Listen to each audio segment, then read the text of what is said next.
in high school. She's very bright. And this was back before we had all the resources that we have now. And I thought, why isn't she doing this? She's lazy. This is driving me crazy. We would try all kinds of things except standing on her head to get her to do things. And can you please just scrape by to get an NHS because it looks good on the resume? Can, staying up late at night, working on the projects, not letting her fail. That's a big issue with parents, not letting their children fail.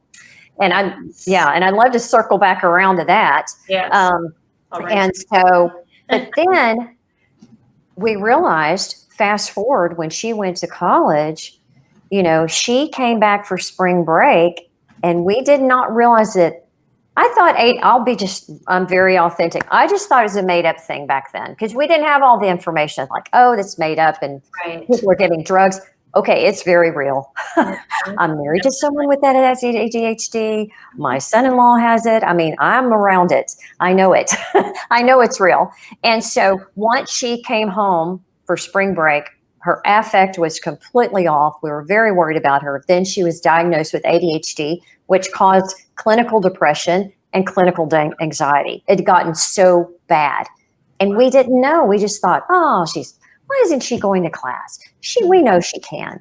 So had I known then what I know now, one of those things. But with that, there are some key things that I know. And these are things, obviously you can Google this, but I just want to share this with parents to encourage them because there was a lot of heartache and grief and struggle, not knowing what to do and how to do it with someone they suffer with this. They do suffer with this, and the parents suffer too. But key things. One, they've got to be on a schedule.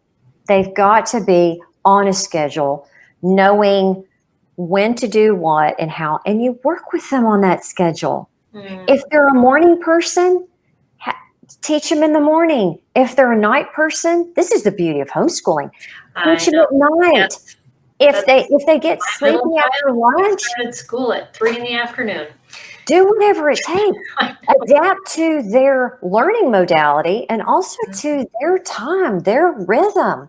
So they have to be on a schedule because they often struggle with anxiety, not only because they're not getting things done and they can't focus, but just fear of the unknown. What's next? What if I can't do that? Well, if it's written out and they've worked on it with you and they've learned to empower themselves to do it themselves, wow, that's good. The next thing is they've got to exercise. And in coaching, we call it movement because movement is anything.